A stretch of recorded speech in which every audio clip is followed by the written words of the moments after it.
हमारे मुख्य अतिथि त्रिपाठी जी, परम आदरणीय डॉक्टर साहब, हिंदी साहित्य फर्रुखाबाद के परम गौरव अग्रज डॉक्टर अम्बर जी, बचाई जी, डॉक्टर साहब और नदी बहने, आप सबको नमन और प्रणाम करते हुए आज का काव्य पाठ उपस्थित अभी सभी मित्रों को भी प्रणाम कर रहा हूँ। अपनी बेटियों के लिए 4 दिन के बाद में हिंदी दिवस होने वाला है 14 सितंबर। तो आज मैं महादेवी वर्मा को उनके चरणों में शब्द सुमन अर्पित कर रहा हूँ।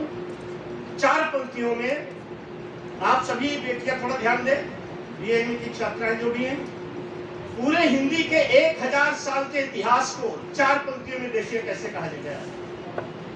हिंदी के 4 काल, आदिकाल, भक्तिकाल, रीतिकाल और आधुनिक काल, और अंतिम पंक्ति में ध्यान रखिएगा उसमें श्रेष्ठ का प्रयोग हो गया है।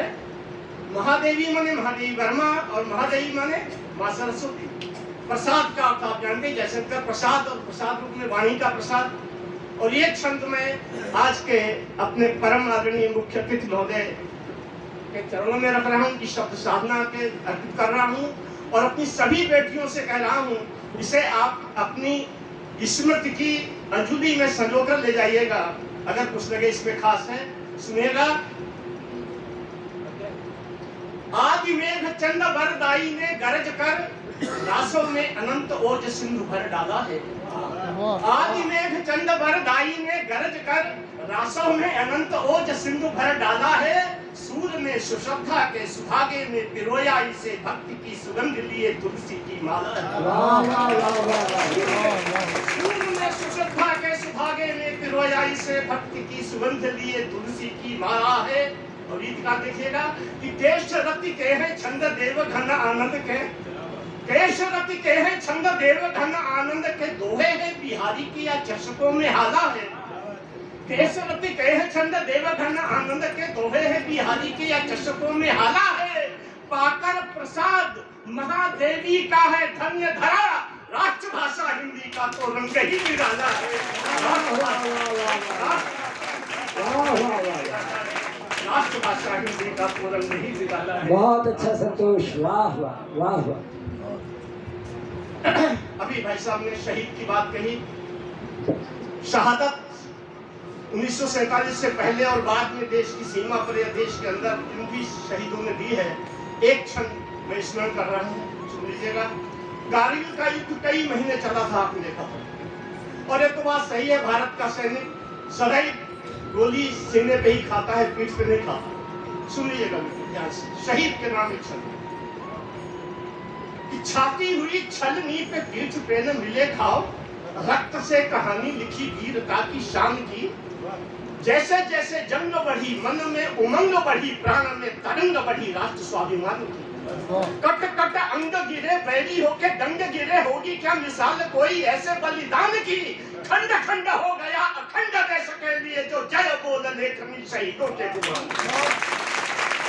खंड खंड हो गया, खंड खंड हो गया अखंड देश के लिए, जो जय बोल लेखनी शहीदों के गुमान की। मैं इन बेटियों को आज एक 5 मिनट की रचना देना चाहता हूँ। बहुत सरल बच्चों, बेटियों, एक सपना देखा था राष्ट्रपिता महात्मा गांधी ने राम राज्य का, और आज देश में चारों ओर से आक्रमण हो रहे हैं उस सनातन धर्म पर जिसका मूल राम तत्व है। हर एक धर्म में हम में कमियां हैं, लेकिन शिकागो में स्वामी विवेकानंद का भाषण याद कर लीजिएगा, आप सुन लीजिएगा, इसकी अच्छाइयां क्या है। वो जीवन दर्शन, वो विज्ञान के तत्व अध्यात्म के कौन खोज के लाएगा? वो कौन ईमानदारी बरतेगा जो सब कुछ लिख के वेदों में अंत लिख दे, नेति नेति इतना ही नहीं है? वो कौन ये दिखाएगा जो किसी को भी काफिर न कहे, वसुधैव कुटुंबकम की बात करे? इसलिए हमारा दायित्व है, देश में जो प्रश्न उठ रहे हैं, आप चीजें उठ रही हैं, कभी उससे बच नहीं सकता। तो बच्चों, वो रचना से पहले एक क्षण सुन लीजिए। आपकी युवा पीढ़ी से एक शिकायत है, ज्यादातर लड़कों से, बेटियों से नहीं है, लेकिन ध्यान दीजिएगा कि छंद आपसे नई पीढ़ी से क्या शिकायत है, हम कमियों की, हम सबकी। क्या शिकायत है देश की युवा पीढ़ी से? कि राणा का प्रताप और शौरी शेर शिवाजी का रानी लक्ष्मीबाई की कहानियां कहाँ गई? राणा का प्रताप और शौर्य शेर शिवाजी का रानी लक्ष्मीबाई की कहानियां कहाँ गई? भक्ति अनुरक्ति वीर भगत की खोई कहाँ? वीर बर बांकुरों की बानियां कहाँ गई? इनकलाब बालेश्वर जाने कहाँ लीन हुए? अमर शहीदों की निशानियां कहाँ गई? सारा देश लैला और मजनू के नाम हुआ, शेखर सुभाष की जवानियां कहाँ गई? सारा देश लैला और मजनू के नाम हुआ, शेखर सुभाष की जवानियां कहाँ गई? तो वो सपना जिन्होंने किताब न पढ़ी हो, पढ़ने राष्ट्रपिता महात्मा गांधी की मेरे सपनों का भारत, स्पष्ट घोषणा थी। उनके सीने पे गोली लगी तब तो हे राम निकला ही। रोज रघुपति राघव राजा राम कहने वाला, राम राज्य का सपना देखने वाला हमारा राष्ट्रपिता आज देश में जहां से उसने राम शब्द लिया उस पर प्रश्न किया जा रहा है। अब यह राम राज्य क्यों नहीं आया? कौन दोषी है? नेता कितना ला पाएंगे?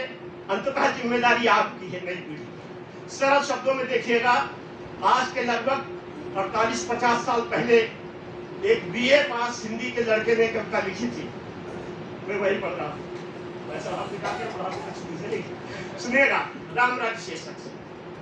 आदि कवि, बड़ी सरल शब्दों में, आदि कवि ने कभी लिखी थी जिनकी पावन गाथा, तुलसी ने सादर नाया था जिनको अपना माथा, उन्हीं राम का राज्य की जिनका बापू ने गुण गाया, राम राज्य भारत में लाने का था लक्ष्य बनाया। बापू जिनके पद चिन्हों पर अब तक नहीं चले हम, माँ के मंदिर में दीपक से अब तक नहीं जले हम, यवन और गोरों के शासन की वो काली सदियां याद